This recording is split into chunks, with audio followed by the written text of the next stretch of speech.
ਉਹ ਪਾਸੇ ਬਾਜੇ ਨਾ ਮੋਟੇ ਉਹਨੂੰ ਭੱਜ ਫੀਮ ਨਾਲ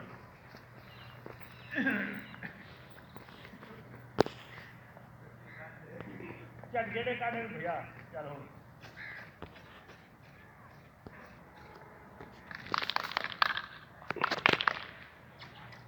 ਛੱਡ ਕਰਨਾ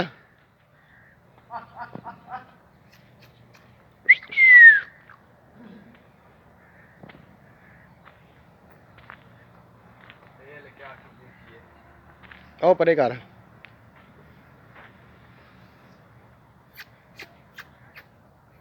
ਇਹ ਸੁੰਘਦੀ ਆ ਵੀ ਕੋਈ ਨਵਾਂ ਪੈਰ ਆਇਆ ਹੋਣਾ ਹੈ।